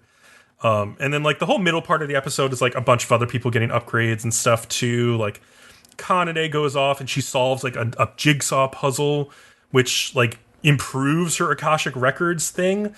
She can like store the spells now. Yeah, like in advance. And then it's an instant cast that costs 0 MP, which is super fucking broken. It's so broken. Oh my god. That's really OP. Holy shit. I would be so angry if that was like really in a game where like somebody just sits for hours like storing spells to use on you in like a PvP fight. Holy shit. And then they just pop up and they just shit you with so many goddamn spells at once. You're like, what was I supposed to do? Exactly. It's so messed up. You were supposed to store them yourself, I guess. If you had that power, which you don't. Kasumi, the samurai, is practicing her blade skills by shearing some sheep when she gets an SOS message from Maple, who's also like out collecting materials. But she was like, she was collecting wool from the sheep, and she learned a skill called Woolly, which allows her to turn into a little ball of like lamb wool. The only problem being she can't fucking get out because there's too much wool. And so like Kasumi shows up and like shears away all this stuff so she can get out. And then she's like, oh, let me show you. Maple's like, let me show you again. And so she does it, and then like she explains it, and then she like puts poison into it. She's like, nobody can get near me when I'm in this poison wool ball. And Kasumi's like, yeah, I can't get near you to get you out of there, so you're kind of fucked. So she just has to wait for that to wear up as she like frantically rolls. Kurumi is like shocked that Maple let him borrow Syrup, the turtle, to go help find some new skills, because he's like, I could just steal this turtle and like go to another guild right now. Like, this is crazy. He thinks she's too trusting, but funnily enough, Syrup actually learns 2 new skills when he's in a dungeon with Kurumi. Spirit Cannon and Mother Nature, which both seem very strong, and we will see more of in the future, don't worry. Kurumi also gets some unique armor for beating the dungeon on the first try. He looks a little bit more badass and grim now. And it was also like a dungeon you could only beat if you've died before and like revived like 4 times, I think. So like, I don't think Maple could do that dungeon because I don't think she's ever died. So Maple also stumbles across a quest called the Benevolent Knights, which is going to bring back a lot of terrible memories for people who played MMOs before. Because it's just a multi-stage quest, and the first stage is pretty much supposed to be really difficult. You're supposed to escort this sick girl's mother to get medicine, right? No, not an escort mission. Fuck. Except she has a flying turtle. So she's supposed to go to this like really evil forest where there's all these zombies and ghouls and monsters, and she's supposed to have to like try to fight her way through all that. But no, she just floats over all of it with her turtle and just lands at this little purified lake and like gets like the medicine, and then they just fly back. And so like this comes into play later. But yeah, the second step of the quest is to go back and find a healing ring from the first level of the game, which Maple already had on her from when she killed a bee on like the first episode. And so like she instantly passes that quest by giving the ring to the mom. And then that's always nice when that happens in an MMO, by the way, when you've already like collected the thing that you need to go fetch. That's the best. Yeah. Does that happen often though? It'll happen, yeah, like because you can do things out of order sometimes in certain RPGs and MMO type games. And so if you've collected an item that you just found in like a random house and it is a quest related item, you might find that quest for later. Like that'll happen in The Witcher for sure, like Witcher 3. Totally did that in No Man's Sky. I had to have these certain resources to complete this, and I just happened to have them on me, and I was like, yes! That's complete. nice. Yeah. It always feels good. It's like, oh, I don't have to go do all this stupid shit. I've already done the stupid shit. So yeah, and then the third step of the quest, the daughter like runs away to this Temple of Darkness, where these like ghosts are like possessing her, and this ghost like shows up, and Maple has to start fighting them. But because she cleared the first step of the quest, which you're not really supposed to clear, it becomes like obvious now. The holy water that the girl drank earlier in the day like purifies the whole like evil church and all the ghosts in it and clears out the possessing demons and whatever. And Maple's like kind of confused. She's like, oh, I guess you're probably supposed to fail the first step but then come back and get the second step of the quest and then do the third step. But that's not how it happened for her because she's too OP. And then finally she gets the choice between the normal fourth step of the quest or to do like an extra quest called Loving Sacrifice. So she chooses to be extra because she's Maple. And she goes to a ruined church where she finds like a potion containing a piece of the stolen wing of an archangel. And she goes back and she uses it, and it revives the archangel who was protecting this little girl, but was unable to leave the girl's body because she had her wing stolen, and now she has it back. She can leave. And as thanks, she gives some of her angelic power to Maple in the form of a skill called Loving Sacrifice. And so Maple now goes back to the guild and has Iz make her some like really angelic like white armor gear. And she like gets everybody to go outside, and she's like, I'm going to show off my new skill. And Loving Sacrifice creates this like golden barrier around her and all of her group. And when monsters try to attack them, everyone is protected by Maple's cover, which means everybody is as invincible as Maple is in her entire group now. And her fucking vitality is like over 1,000. She's lost track of how high it is now, and it's just ridiculous. And it's so broken. And then like Pain, one of the guys of the leading guilds opposing them, is like, I'm really worried about this Maple Tree Guild. We need to find out more about them before the guild competition and stuff.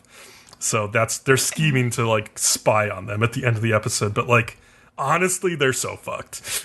I don't know, like, no shot. Do you guys feel like this is just too easy, like throughout this whole thing? Because I felt like everything that happens for Maple just seems so easy and like not in a fair way. Like it wouldn't happen like that.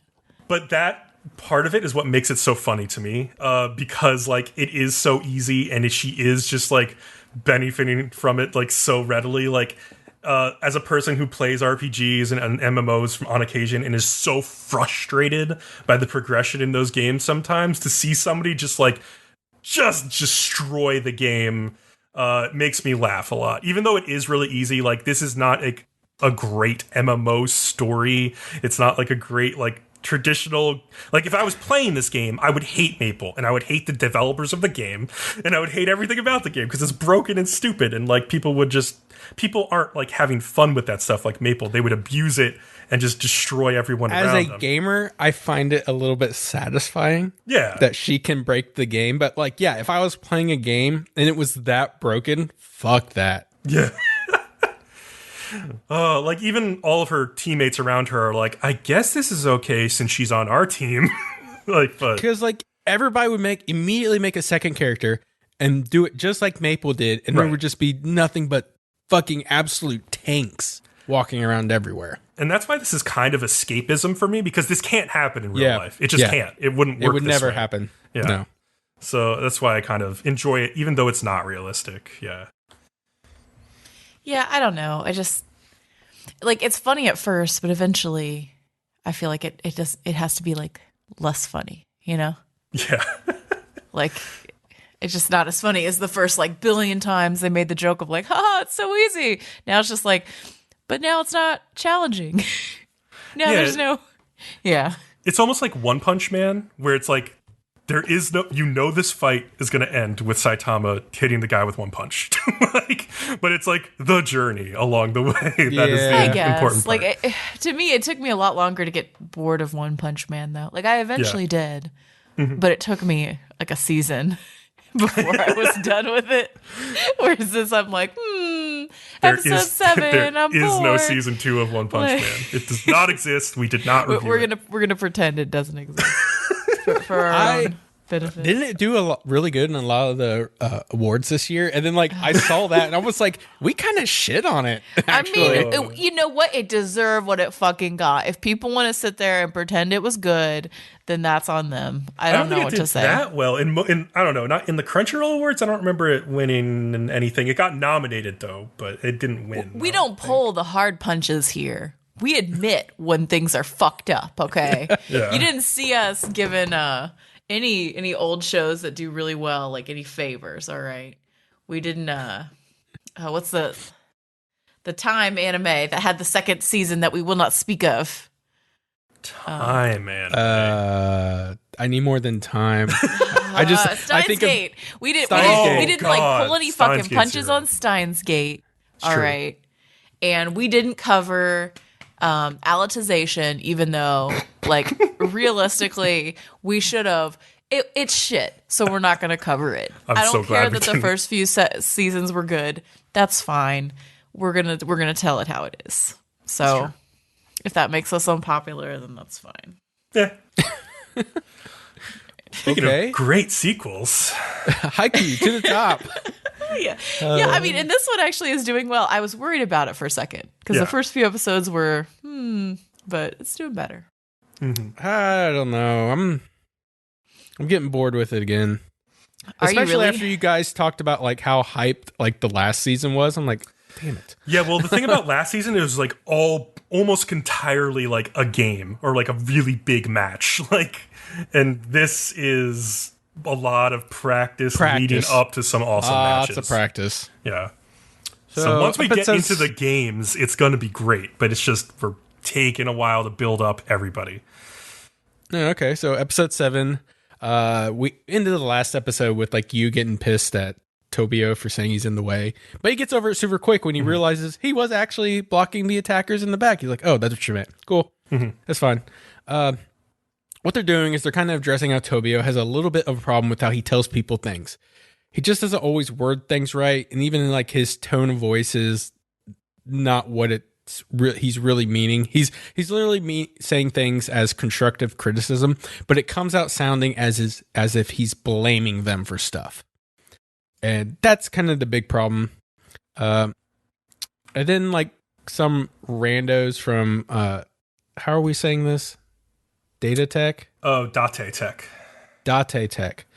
Show up and like they put up a banner about like, oh, the wall is invincible, and they like cheer him on, and then Kei and like Tobio kind of go at it when Kei misses his jump, and Tobio then goes after Asahi when he hits the ball out, and like Asahi apologizes, and then Tobio yells at him and he's like, well, just make the damn point next time. Don't apologize. Yeah. And Tobio seems to be inadvertently reverting back to his king days. He starts to like apologize, and Shoyo steps in and he's like, hey, why is it a bad thing that you're like king? You know, we kind of understand what you're doing is actually trying to be positive, just comes across badly. And then like everybody's like, yeah, I gotta get over it. And then like Asahi's like, well, actually, I wish you would tell me it this way. And then somebody else is like, oh, I actually wish you would tell me it this other way. And then like Tobio tries to like adapt to it a little bit, so they're getting the shit figured out. Yeah. And then Tobio changes how he sets for Kei, and it causes him to miss a spike. Basically, he puts it a little bit higher up because he knows Kei can actually jump higher. He just has a bad habit of trying to hit it low. Mm-hmm. And Tobio's like, I'm not going to stoop down to your level. And this actually causes Kei to jump higher next time when he gets set. And they're like, holy shit, he can actually jump. Lazy and bitch. like I said, yeah, he was making a bad habit out of it. Mm-hmm. So. And then Shoyo like ends up putting a towel crown on Tobio, which was fucking dumb. It was. But that's their relationship. They're two dummies. I was like, if Tobio slapped him right now, I would not feel bad for Shoyo at all. Like, you had that coming. That was the dumbest shit ever. To be fair, Shoyo kind of saved his ass when he was like in front of the team earlier, when he was basically like, nobody's going to listen to you when you talk the way you are about like, you know, how everybody else is playing. Like, nobody's going to listen to you when you talk like an asshole, but we all know like what you really mean and what you're really capable of and what we can do together. And so like he basically saved his ass. So I feel like Kageyama couldn't like really come back on him there. Yeah, and the episode kind of wraps up with Shoyo eventually getting subbed in, and he goes up for a spike, but it gets blocked. And like the whole team is starting to get concerned on how Date Tech, how well they are at fucking serving and blocking. Like their serves are so intense that like it throws them off a little bit. Mm-hmm. So when they try to return it, even to like a defense that's fucking amazing, it just gets they get shut down. They just block the shit out of it, and they're like, fuck, they got one hell of a combo going on, and it is rough. Like I think they even say at one point they're like psychological warfare almost. Yeah, a little bit. And they're like, this year, they're big, but they're like, man, next year if they get like another good server, they're like, fuck, they're going to be almost unstoppable. Yeah, I was thinking about it. So like I was like slightly off about like the goody two shoes stuff, because I mean I guess maybe it is what I thought it was. That's like, oh, you need to be kind of an asshole. But the way that Ukai like reframes it, the coach, when he's just like, no, it's about communication. It's like you need to find out what works best for each other. And that can mean like arguing with each other and not being a goody two shoes. It can mean like, you know, like setting higher for Tsukishima when he's being a lazy bitch and forcing him to jump and like finding out what he can really do, even if he won't tell you himself. There's different forms of communication. It's like, you know, I liked how the whole second half of this game, once they had that blow up, was like, all right, let's experiment. Because, like, this is a practice game. Like, you don't need to win this game. It doesn't matter whatsoever. Especially, like, in an early season, like, or a later season like this. You've already beaten these guys before. Like, no, you need to, like, go up and, like, just experiment and see what works in a real game. And, yeah, also, I just want to say one more thing about the king shit at the end.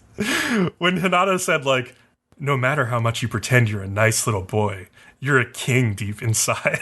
I was like, that spawned 100 new dojins, like instantly, like sprint to the internet, like, okay, yeah, there we go. I couldn't hear it any other way. I was like, oh boy. You're a king on the inside. Come here, king.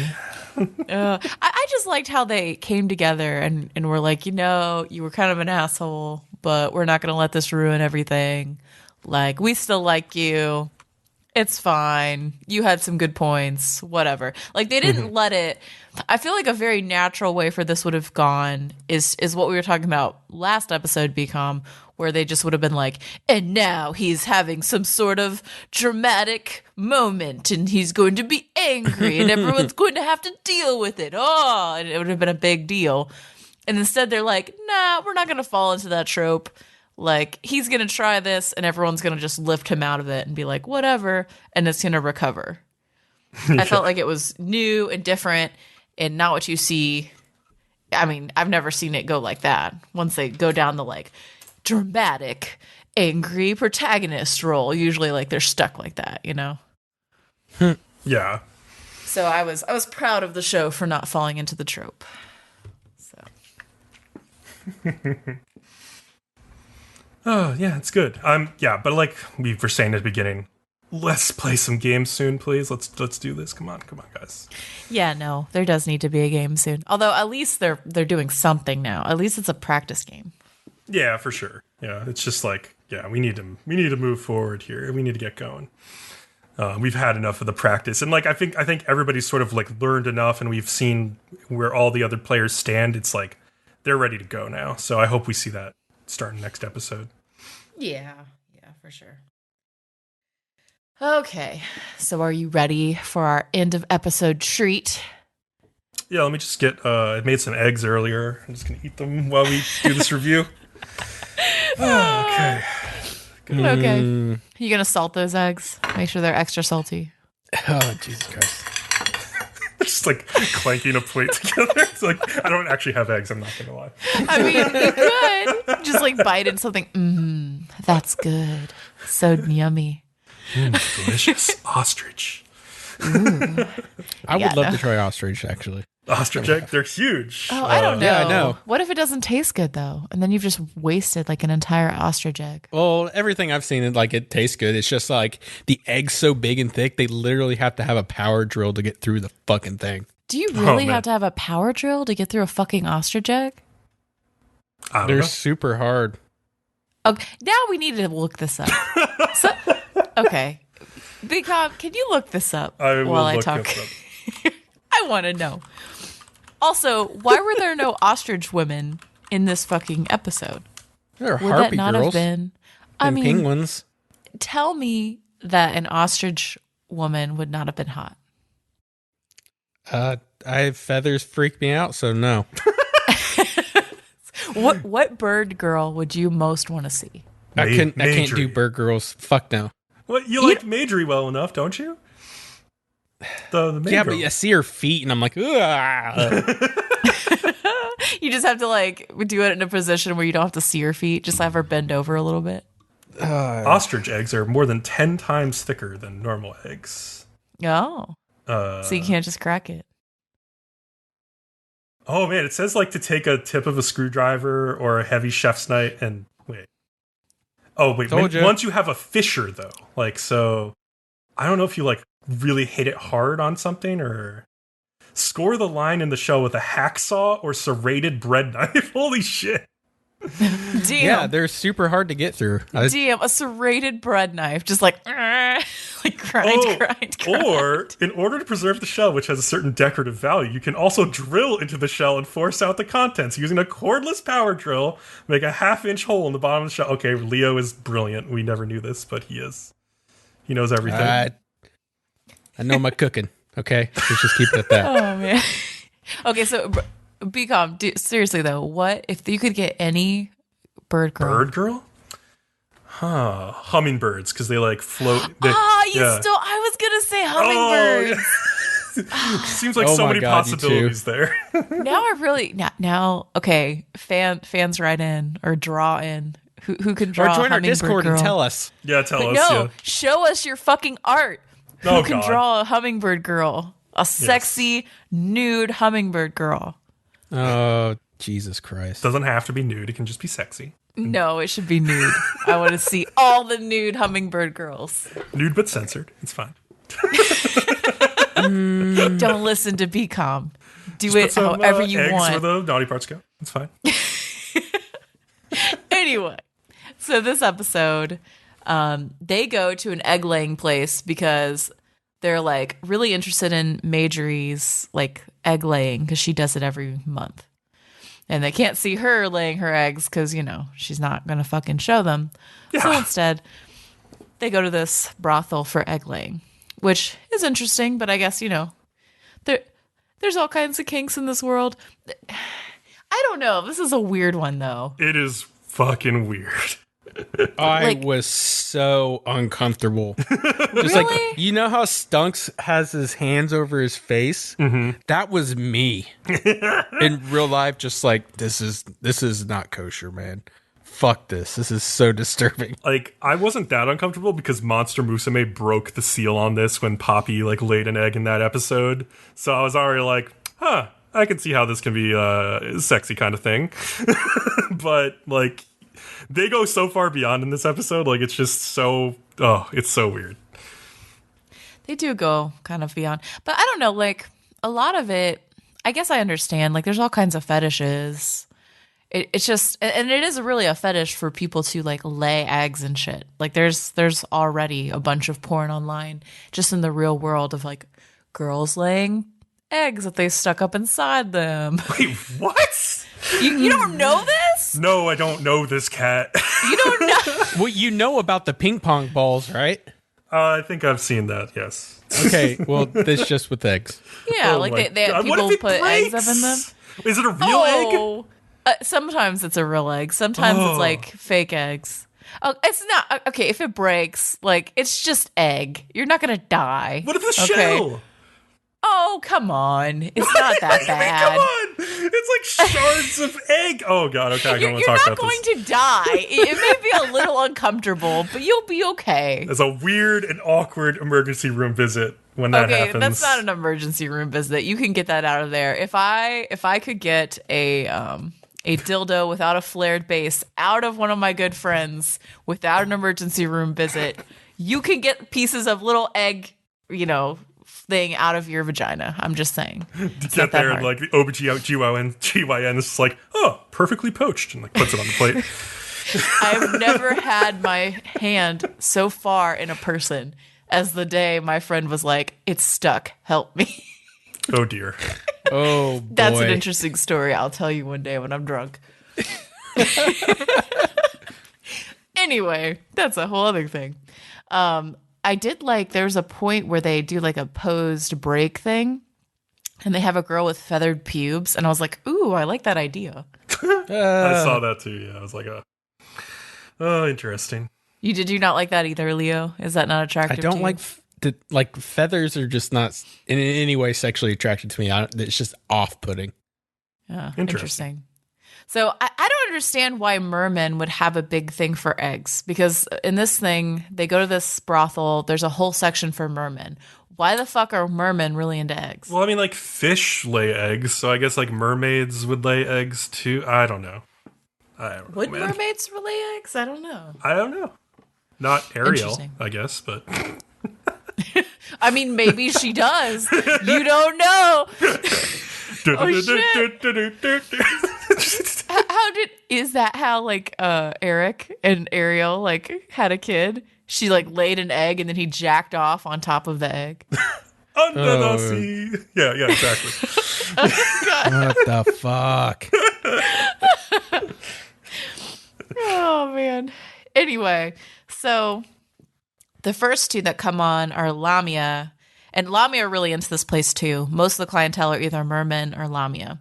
Mm-hmm. The first two are girl Lamia, and they're just like, let me lay this fucking egg. And they're just like reptile girls, and they're not even that attractive. At least not in the traditional sense that we would consider attractive. But this crowd, though, they go wild. Oh, yeah. They're like, oh, shit. Oh, yeah. Lay that egg. I love, like, the guys who are just like, oh, yeah. Like, it's interesting. I don't know. The guys are really into it. But the third one, they're about to leave, actually. The third one ends up being a bird maid, so we decide to stay. And then the fourth one is a penguin bird maid, which was really cute.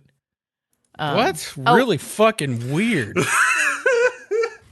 Okay, cute, but like the way her body is a little weird. So like, part of me was like, oh, it's adorable. I want to hug it like a plushie.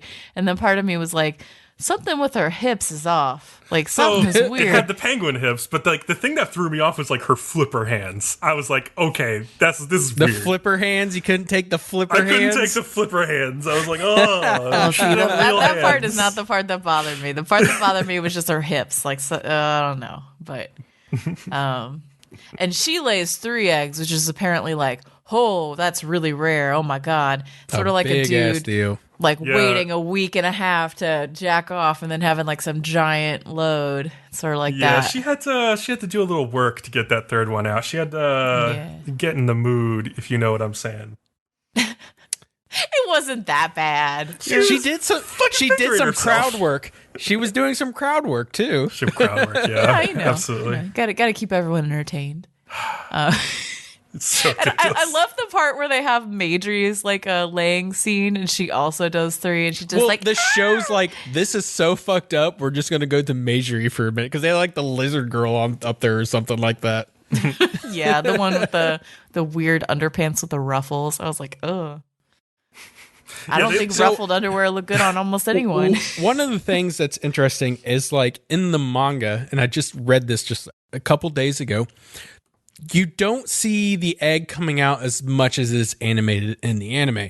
It's literally like, she's like, oh, I'm going to do it. And then it's just a picture of the basket and the egg just drops. Yeah. In the anime, it's like you see it almost coming out of her, slime and all, as it drops into the basket. Well, I'm like, but you that's don't a lot see, more. like, her vagina. Like, you see, like, more of the slime and everything. You might as well. They actually show her. They show it from that angle where you should see it, but they did, like, specifically did not draw it in. Yeah. Like, so, I will say they didn't be a little weird. Yeah, they didn't go all the way. They didn't be like, watch it come out of her. Like, so, you know, they wanted to. What I actually laughed at was like just after when they have the gachapon machine in like the hall there where they like go get their eggs. Monster Musume in that egg episode with Poppy made the same exact like reference where when she lays the egg in the show, it cuts away to a gachapon machine dropping an egg into like the container at the bottom. So like, yeah, it's funny that both shows like made the exact same reference. I feel like it was definitely a nod from Interspecies Reviewers to Monster Musume. Like, hey, we see you out here. We know you did an egg laying episode. We're both doing it. It's cool. Yeah. So I don't know. It was interesting for sure. What did you guys think of the parts with the snake and the salamanders and the frog? Oh, the lamia or whatever they were called? No, like there was one where there was like, ooh, so chewy and smooth or something. It was like a frog who'd like laid a bunch of weird looking eggs. Yeah, no, the frog laid like basically a fucking like a smoothie. Yeah, like what a is it fucking called? boba smoothie. Boba, yeah, like eggs. fucking boba tapioca, like yeah. I was like, that is weird, and I started drinking it. It was like so chewy and smooth, and I'm like, oh no, don't ruin my boba. Stop it. You can't drink boba anymore the same way now. The next time I eat boba, you know I'm gonna be thinking so chewy and smooth. That's all I'm saying. Gosh, that was the weird part. How was that boba tea? Those were some weird ones. There was some definitely odd stuff there. Equal opportunity egg laying. You know, everybody's into it. Yes. It's fine. Oh, man. Yeah, and of course, Maidry is fucking pissed when they come back, as she should be. Okay, and then they do have this breakdown at the very end of the episode of like the top girls so far, which I thought was interesting. They had 9 a salamander girl, which I thought she would get higher because that's one of the things I remember the most about this. Yeah, same here. I'm like, I can cook meat on her. This sounds amazing. Yeah, like, that was one of the more unique things. This is a fetish I didn't know I was going to get into. Yeah, like I still think about that sometimes. I'm like, oh yeah, that was hot. Like, I don't know why it's 9. That's bizarre to me. Yeah, I figured Leo would be upset by that ranking. I was like, well, he can have her all to himself, so he's going to be happy. You'll have to fight with me, Leo. I'll fight you for her. Octopus Girl was 8, which I kind of get. That's hot. 7 is Cowgirl, which I'm like, no. But then again, I've never been a boob person. I don't know. Dude, the boobs on the cowgirl is just like way too big. You're like, that's too much. Yeah. Hyena Girl 6, I was like, oh yeah, Hyena Girl. There's some freaks out there. I'd play with Hyena Girl. There we go. That doesn't surprise me. I mean, duh. 5 Bird Girl, I was like, all right. Ugh, weirdos. 4 Cyclops Girl, that kind of was like, that's weird to me because she's not that attractive or she's kind of cute. Yeah. She's not functional. I mean, she's a girl who fucks. Like, come on. You could have had so many other things. Well, I mean, I would definitely go for number 3 first. Cat Girl? Fuck yeah, Cat Girl. No. Let's go. I'd do a Bird Girl over a Cat Girl. You put animal ears on any girl, and I'm just like, all immediately turned off. No. I'd rather do a Bird Girl than a Cat Girl. But it's cat love girls are the so hard pass. stereotypical. How many fucking cat girls are there in every anime? Yeah. 2 is the elf. Yeah, the elf is just like cheating. Come on, that's like basically a human right there. Yeah, and then 1 is Aloe, the front desk clerk for the fairies. I'm just like, okay. That's the one that looks like she's fucking strung out on heroin, isn't it? Yes. Yes. It's the What one that the looks similar fuck? to the mushroom front desk girl. They both look like they're strung out on heroin. She's like, fun fact, I can only take 8 centimeters. She just picks off the clients who are especially tiny, like micro dicks. She's like, that one, yay! Woo, perfect size. Oh my god. And then, like, of course, Mitsue gets her like Hall of Fame mention, which I'm like, oh, okay. I'm still enjoying the fuck out of the show. There's some weird shit in it, but it's fun for conversation, and I always enjoy it. I haven't had an episode so far where I'm bored, so. All right, thanks for listening. Salamander Girl was robbed. True. She kind of was. I'll be real. Like, okay. Thanks for listening. Remember to like, follow, and subscribe to us on YouTube to get updates on new podcasts or videos. You can also find our podcast on iTunes, Google Play, Spotify, Stitcher, or anywhere else that you do podcasts. One of my favorites is Pocket Cast. That's a fun app. Follow us on Twitter at Nerdom and Other for updates. Did you hear me try to say Twitter and say Twitter? Twitter? I also heard you say Pocket Casts, which I love Pocket Casts. I use that too. Yeah, it's my favorite app. I use and then, Podcast Addict. That's not good. I'm sorry. Why? It gives me my updates on my podcast. It's not aesthetic. It doesn't look as aesthetically pleasing. Oh, I didn't know that was the problem. It just, because I listen to my podcast, I'm not really spending a lot of time in the app. I like to go to the menu and see all of my podcasts lined up the way that I fucking want them to look. Okay? I get tired of Podcast Addict, but that's on you. Anyway, before we get even more distracted, come hang out on our Discord with the link in the description. And with that, we'll see you next time. Bye. See ya. Later.